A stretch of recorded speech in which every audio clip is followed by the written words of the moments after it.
The book of Sirach, chapters 21 through 30. Various sins, chapter 21. Have you sinned, my child? Do so no more, but ask forgiveness for your past sins. Flee from sin as from a snake. Flee from sin as from a snake, for if you approach sin, it will bite you. Its teeth are lion's teeth and can destroy human lives. All lawlessness is like a two-edged sword. There is no healing for the wound it inflicts. Panic and insolence will waste away riches. Thus the house of the proud will be laid waste. The prayer of the poor goes from their lips to the ears of God, and his judgment comes speedily. Those who hate reproof walk in the sinner's steps, but those who fear the Lord repent in their heart. The mighty in speech are widely known, and when they slip, the sensible person knows it. Whoever builds his house with other people's money is like one who gathers stones for his burial mound. An assembly of the wicked is like a bundle of tow, and their end is a blazing fire. The way of sinners is paved with smooth stones, but at its end is the pit of Hades. Wisdom and foolishness. Whoever keeps the law controls his thoughts, and the fulfillment of the fear of the Lord is wisdom. One who is not clever cannot be taught, but there is a cleverness that increases bitterness. The knowledge of the wise will increase like a flood, and their counsel like a life-giving spring. The mind of a fool is like a broken jar, it can hold no knowledge. When an intelligent person hears a wise saying, he praises it and adds to it. And when a fool hears it, he laughs at it and throws it behind his back. A fool's chatter is like a burden on a journey, but delight is found in the speech of the intelligent. The utterance of a sensible person is sought in the assembly, and they ponder his words in their minds. Like a house in ruins is a wisdom to a fool, and to the ignorant knowledge is talk that has no meaning. To a senseless person education is fetters on his feet, and like manacles on his right hand. A fool raises his voice when he laughs, but the wise smile quietly. To the sensible person, education is like a golden ornament and like a bracelet on the right arm. The foot of a fool rushes into a house, but an inexperienced person waits respectfully outside. A boor peers into the house from the door, but a cultivated person remains outside. It is ill-mannered for a person to listen at a door. The discreet would be grieved by the disgrace. The lips of babblers speak of what is not their concern, but the words of the prudent are weighed in the balance. The mind of fools is in their mouth, but the mouth of the wise is in their mind. When an ungodly person curses an adversary, he curses himself. A whisperer degrades himself and is hated in his neighborhood. The idler, chapter 22. The idler is like a filthy stone, and everyone hisses at his disgrace. The idler is like the filth of dunghills. Anyone that picks it up will shake it off his hand. Degenerate children. It is a disgrace to be the father of an undisciplined son, and the birth of a daughter is a loss. A sensible daughter obtains a husband of her own, but one who acts shamefully is a grief to her father. An impudent daughter disgraces father and husband and is despised by both. Like music in time of mourning is ill-timed conversation, but a thrashing and discipline are at all times wisdom. Wisdom and folly. Whoever teaches a fool is like one who glues potsherds together, or who rouses a sleeper from deep slumber. Whoever tells a story to a fool tells it to a drowsy man, and at the end he will say, "What is it?" Weep for the dead, for he has left the light behind, and weep for the fool, for he has left intelligence behind. Weep less bitterly for the dead, for he is at rest, but the life of a fool is worse than death. Mourning for the dead lasts 7 days, but for the foolish or the ungodly it lasts all the days of their lives. Do not talk much with a senseless person, or visit an unintelligent person. Stay clear of him, or you may have trouble and be spattered when he shakes himself. Avoid him and you will find rest, and you will never be wearied by his lack of sense. What is heavier than lead? And what is its name except fool? That's a good line. Anyway, sand, salt, and a piece of iron are easier to bear than a stupid person. A wooden beam firmly bonded into a building is not loosened by an earthquake, so the mind firmly resolved after due reflection will not be afraid in a crisis. A mind settled on an intelligent thought is like stucco decoration that makes a wall smooth. Fences set on a high place will not stand firm against the wind, so a timid mind with a fool's resolve will not stand firm against any fear. The preservation of friendship. One who pricks the eye brings tears, and one who pricks the heart makes clear its feelings. One one who throws a stone at birds scares them away, and one who reviles a friend destroys a friendship. Even if you draw your sword against a friend, do not despair, for there is a way back. If you open your mouth against your friend, do not worry, for reconciliation is possible. But as for reveling, arrogance, disclosure of secrets, or a treacherous blow, in these cases any friend will take to flight. Gain the trust of your neighbor in his poverty, so that you may rejoice with him in his prosperity. Stand by him in time of distress, so that you may share with him in his inheritance. The vapor and smoke of the furnace precede the fire, so insults precede bloodshed. I am not ashamed to shelter a friend, and I will not hide from him. For if harm should come to me because of him, whoever hears of it will beware of him. A prayer for help against sinning. Who will set a guard over my mouth, and an effective seal upon my lips, that I may not fall because of them, and my tongue may not destroy me? Chapter 23. O Lord, Father and Master of my life, do not abandon me to their designs, and do not let me fall because of them. Who will set whips over my thoughts and the discipline of wisdom over my mind, so as not to spare me in my errors and not overlook my sins? Otherwise my mistakes may be multiplied and my sins may abound, and I may fall before my adversaries, and my enemy may rejoice over me. O Lord, Father and God of my life, do not give me haughty eyes, and remove evil desire from me. Let neither gluttony nor lust overcome me, and do not give me over to shameless passion. Discipline of the tongue. Listen, my children, to instruction concerning the mouth. One who observes it will never be caught. Sinners are overtaken through their lips. By them the reviler and the arrogant are tripped up. Do not accustom your mouth to oaths, nor habitually utter the name of the Holy One, for as a servant who is constantly under scrutiny will not lack bruises, so also the person who always swears and utters the name will never be cleansed from sin. One who swears many oaths is full of iniquity, and the scourge will not leave his house. If he swears in error, his sin remains on him, and if he disregards it, he sins doubly. If he swears a false oath, he will not be justified, for his house will be filled with calamities. Foul language. There is a manner of speaking comparable to death. May it never be found in the inheritance of Jacob. Such conduct will be far from the godly, and they will not wallow in sins. Do not accustom your mouth to coarse, foul language, for it involves sinful speech. Remember your father and mother when you sit among the great, or you may forget yourself in their presence and behave like a fool through a bad habit. Then you will wish that you had never been born, and you will curse the day of your birth. Those who are accustomed to using abusive language will never become disciplined as long as they live. Concerning sexual sins. 2 kinds of individuals multiply sins, and a third incurs wrath. Hot passion that blazes like a fire will not be quenched until it burns itself out. One who commits fornication with his near of kin will never cease until the fire burns him up. To a fornicator all bread is sweet. He will never weary until he dies. One who sins against his marriage bed says to himself, "Who can see me? Darkness surrounds me, the walls hide me, and no one sees me. Why should I worry?" The Most High will not remember sins.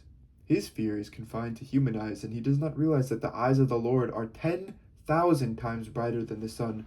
They look upon every aspect of human behavior and see into hidden corners. Before the universe was created, it was known to him, and so it is since its completion. This man will be punished in the streets of the city, and where he least suspects it, he will be seized. So it is with the woman who leaves her husband and presents him with an heir by another man. For first of all, she has disobeyed the law of the Most High. Second, she has committed an offense against her husband. And third, through her fornication, she has committed adultery and brought forth children by another man. She herself will be brought before the assembly, and her punishment will extend to her children. Her children will not take root, and her branches will not bear fruit. She will leave behind an accursed memory, and her disgrace will never be blotted out. Those who survive her will recognize that nothing is better than the fear of the Lord, and nothing sweeter than to heed the commandments of the Lord. The praise of wisdom, chapter 24. Wisdom praises herself, and tells of her glory in the midst of her people. In the assembly of the Most High she opens her mouth, and in the presence of his hosts she tells of her glory. I came forth from the mouth of the Most High, and covered the earth like a mist. I dwelt in the highest heavens, and my throne was in a pillar of cloud. Alone I compassed the vault of heaven and traversed the depths of the abyss. Over waves of the sea, over all the earth, and over every people and nation I have held sway. Among all these I sought a resting place, in whose territory should I abide? Then the Creator of all things gave me a command, and my Creator chose the place for my tent. He said, "Make your dwelling in Jacob, and in Israel receive your inheritance. Before the ages, in the beginning, he created me, and for all the ages I shall not cease to be. In the holy tent I ministered before him, and so I was established in Zion. Thus, in the beloved city he gave me a resting place, and in Jerusalem was my domain. I took root in an honored people, in the portion of the Lord his heritage. I grew tall like a cedar in Lebanon, and like a cypress on the heights of Hermon. I grew tall like a palm tree in En-gedi, and like rose bushes in Jericho, like a fair olive tree in the field, and like a plane tree beside water I grew tall. Like cassia and camel's thorn I gave forth perfume, and like choice myrrh I spread my fragrance. Like galbanum, onycha, and stacti, I don't know how you say that, and like the odor of incense in the tent. Like a terebinth I spread out my branches, and my branches are glorious and graceful. Like the vine I bud forth delights, and my blossoms become glorious and abundant fruit. Come to me, you who desire me, and eat your fill of my fruits. For the memory of me is sweeter than honey, and the possession of me is sweeter than the honeycomb. Those who eat of me will hunger for more, and those who drink of me will thirst for more. Whoever obeys me will not be put to shame, and those who work with me will not sin. Wisdom and the law. All this is the book of the covenant of the Most High God, the law that Moses commanded us as an inheritance for the congregations of Jacob. It overflows like the Pishon with wisdom, and like the Tigris at the time of the first fruits. It runs over like the Euphrates with understanding, and like the Jordan at harvest time. It pours forth instruction like the Nile, like the Gihon at the time of vintage. The first man did not know wisdom fully, nor will the last one fathom her. For her thoughts are more abundant than the sea, and her counsel deeper than the great abyss. As for me, I was like a canal from a river, like a water channel into a garden. I said, I will water my garden and drench my flower beds, and lo, my canal became a river, and my river a sea. I will again make instruction shine forth like the dawn, and I will make it clear from far away. I will again pour out teaching like prophecy, and leave it to all future generations. Observe that I have not labored for myself alone, but for all who seek wisdom. Those who are worthy of praise, chapter 25. I take pleasure in 3 things, and they are beautiful in the sight of God and of mortals: agreement among brothers and sisters, friendship among neighbors, and a wife and husband who live in harmony. I hate 3 kinds of people, and I loathe their manner of life: a pauper who boasts, a rich person who lies, and an old fool who commits adultery. If you gathered nothing in your youth, how can you find anything in your old age? How attractive is sound judgment in the gray-haired, and for the aged to possess good counsel. How attractive is wisdom in the aged, and understanding and counsel in the venerable. Rich experience is the crown of the aged, and their boast is the fear of the Lord. I can think of 9 whom I would call blessed, and a 10th my tongue proclaims. A man who can rejoice in his children, a man who lives to see the downfall of his foes. Happy the man who lives with a sensible wife, and one who does not plow with ox and ass together. Happy is one who does not sin with the tongue, and one who is not served in inferior. Happy is one who finds a friend, and one who speaks to attentive listeners. How great is one who finds wisdom! But none is superior to the one who fears the Lord. Fear of the Lord surpasses everything. To whom can we compare one who has it? Some extreme forms of evil. Any wound, but not a wound of the heart. Any wickedness, but not the wickedness of a woman. Any suffering, but not suffering from those who hate. And any vengeance, but not the vengeance of enemies. There is no venom worse than a snake's venom, and no anger worse than a woman's wrath. The evil of a wicked woman. I would rather live with a lion and a dragon than live with an evil woman. A woman's wickedness changes her appearance and darkens her face like that of a bear.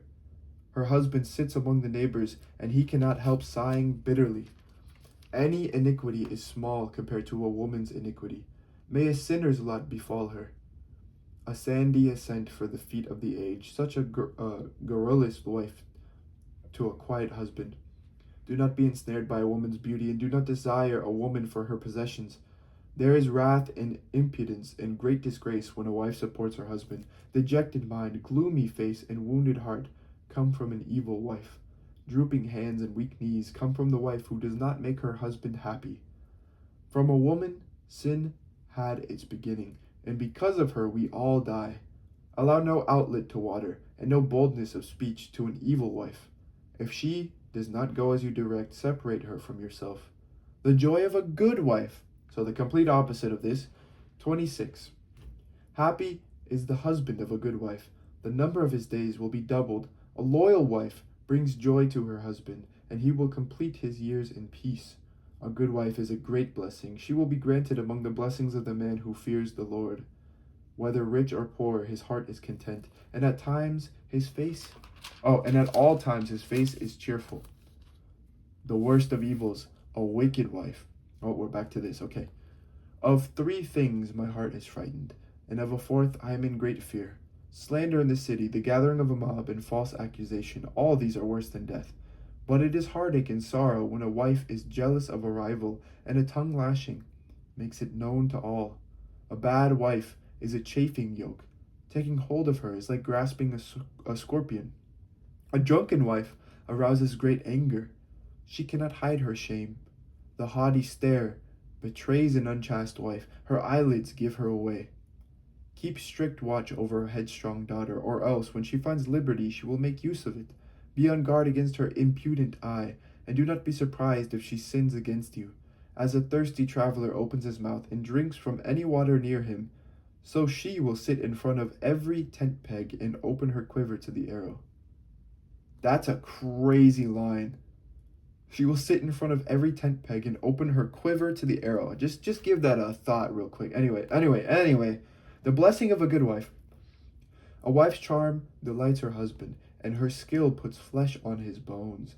A silent wife is a gift from the Lord, and nothing is so precious as her self-discipline. A modest wife adds charm to charm, and no scales can weigh the value of her chastity. Like the sun rising in the heights of the Lord, so is the beauty of a good wife in her well-ordered home.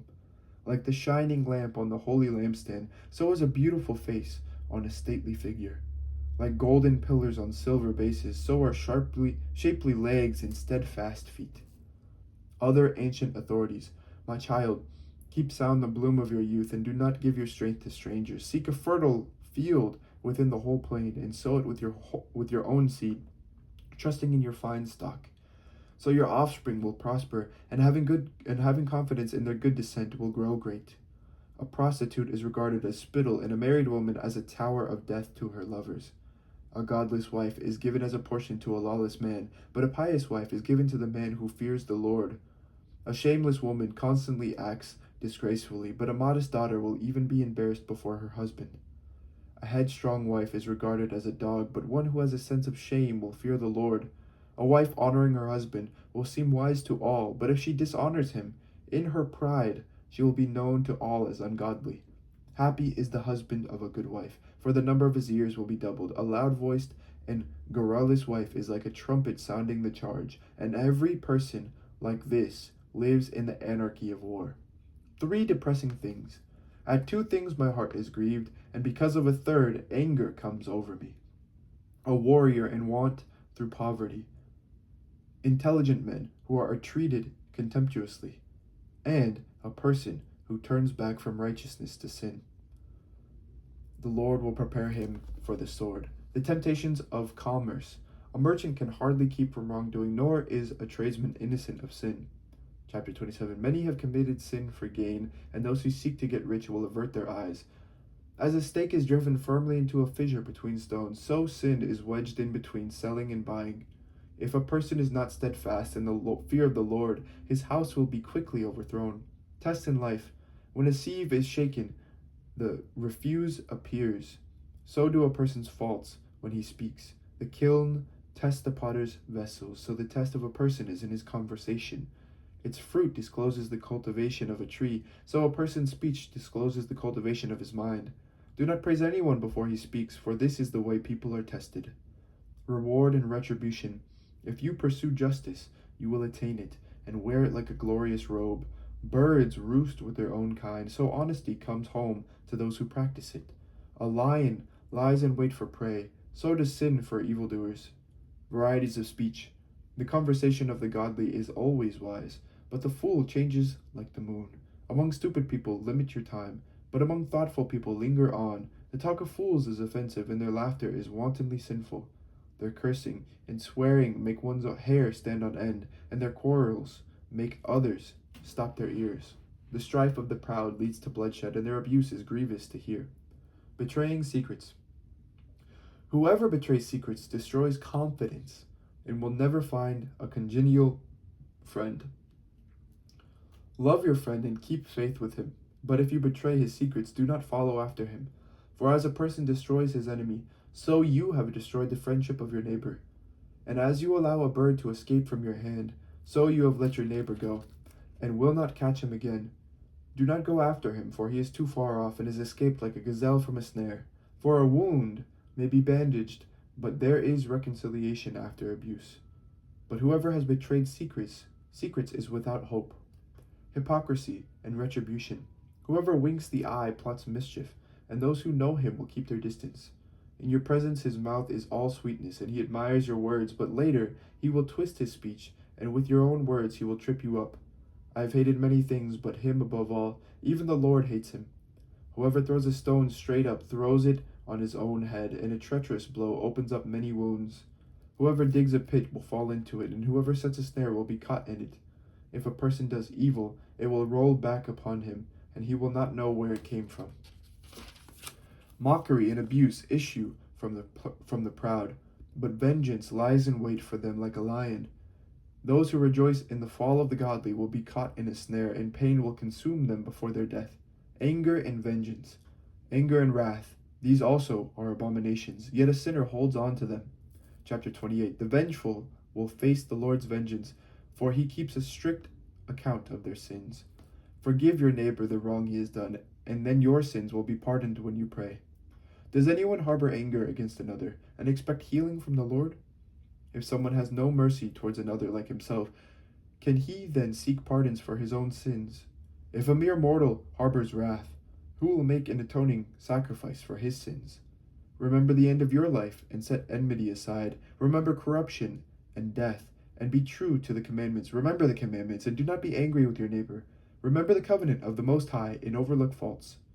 Refrain from strife, and your sins will be fewer. For the hot-tempered kindle strife, and the sinner disrupts friendships and sows discord among those who are at peace. In proportion to the fuel, so will the fire burn, and in proportion to the obstinacy?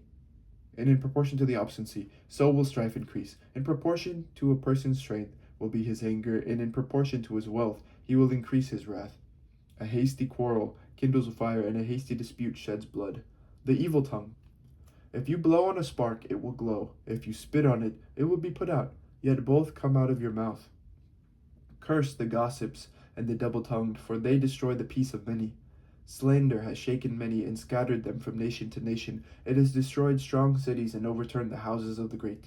Slander has driven virtuous women from their homes and deprived them of the fruit of their toil. Those who pay heed to slander will not find rest, nor will they settle down in peace. The blow of a whip raises a welt, but a blow of the tongue crushes the bones. Many have fallen by the edge of the sword, but not as many as have fallen because of the tongue. Happy is one who is protected from it, who has not been exposed to its anger, who has not borne its yoke, and has not been bound with its fetters. For its yoke is a yoke of iron, and its fetters are fetters of bronze. Its death is an evil death, and Hades is preferable to it. It has no power over the godly. They will not be burned in its flame. Those who forsake the Lord will fall into its power. It will burn among them, and will not be put out. It will be sent out against them like a lion, like a leopard, it will mangle them. As you fence in your property with thorns, so make a door and a bolt for your mouth. As you lock up your silver and gold, so make balances and scales for your words. Take care not to err with your tongue, and fall victim to one lying in wait. On lending and borrowing, chapter 29. The merciful lend to their neighbors. By holding out a helping hand, they keep their commandments. Lend to your neighbor in his time of need. Repay your neighbor when a loan falls due. Keep your promise and be honest with him, and on every occasion you will find what you need. Many regard a loan as a windfall and keep trouble to those who help them. One kisses another's hands until he gets a loan and is deferential in speaking of his neighbor's money.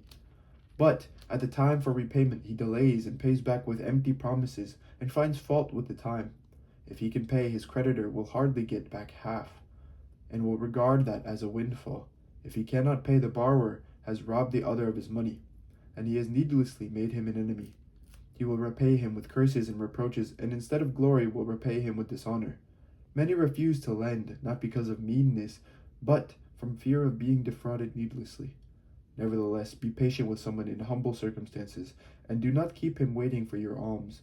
Help the poor for the commandment's sake, and in their need do not send them away empty-handed. Lose your silver for the sake of a brother or a friend, and do not let it rust under a stone and be lost. Lay up your treasure according to the commandments of the Most High, and it will profit you more than gold. Store up almsgiving in your treasury, and it will rescue you from every disaster. Better than a stout shield and a sturdy spear, it will fight for you against the enemy. On guaranteeing debts, a good person will be surety for his neighbor, but one who has lost all sense of shame will fail him. Do not forget the kindness of your guarantor, for he has given his life for you. A sinner wastes the property of his guarantor, and the ungrateful person abandons his rescuer. Being surety has ruined many who were prosperous and tossed them about like waves of the sea. It has driven the influential into exile, and they have wandered among foreign nations. The sinner comes to grief through surety. His pursuit of gain involves him in lawsuits. Assist your neighbor to the best of your ability, but be careful not to fall yourself. Home and hospitality. The necessities of life are water, bread, and clothing, and also a house to assure privacy. Better is the life of the poor under their own crude roof than sumptuous food in the house of others. Be content with little or much, and you will hear no reproach for being a guest. It is a miserable life to go from house to house. As a guest, you should not open your mouth. You will play the host and provide drink without being thanked. And besides this, you will hear rude words like these. Come here, stranger, prepare the table. Let me eat what you have there. Be off, stranger, for an honored guest is here. My brother has come for a visit, and I need the guest room. It is hard for a sensitive person to bear scolding about lodging and the insults of the moneylender. Concerning children, chapter 30. He who loves his son will whip him often, so that he may rejoice at the way he turns out. He who disciplines his son will profit by him, and will boast of him among acquaintances. He who teaches a son will make his enemies envious, and will glory in him among his friends. When the father dies, he will not seem to be dead, for he has left behind him one like himself, whom in his life he looked upon with joy, and at death without grief. He has left behind an avenger against his enemies, and one to repay the kindness of his friends. Whoever spoils his son will bind up his wounds, and will suffer heartache at every cry. An unbroken horse turns out stubborn, and an unchecked son turns out headstrong. Pamper a child, and he will terrorize you. Play with him, and he will grieve you. Do not laugh with him, or you will have sorrow with him, and in the end you will gnash your teeth. Give him no freedom in his youth, and do not ignore his errors. Bow down his neck in his youth, and beat his sides while he is young, or else he will become stubborn and disobey you, and you will have sorrow of soul from him. Discipline your son, and make his yoke heavy, so that you may not be offended by his shamelessness. Better off poor, healthy, and fit, than rich and afflicted in body. Health and fitness are better than any gold, and a robust body than countless riches. There is no wealth better than health of body, and no gladness above joy of heart. Death is better than a life of misery, and eternal sleep than chronic sickness. Concerning foods, good things poured out upon a mouth that is closed are like offerings of food placed upon a grave. Of what use to an idol is a sacrifice? For it can neither eat nor smell. So one is punished by the Lord. He sees with his eyes and groans as a eunuch groans when embracing a girl. Do not give yourself over to sorrow, and do not distress yourself deliberately. A joyful heart is life itself, and rejoicing lengthens one's lifespan. Indulge yourself and take comfort, and remove sorrow far from you, for sorrow has destroyed many, and no advantage ever comes from it. Jealousy and anger shorten life, and anxiety brings on premature old age.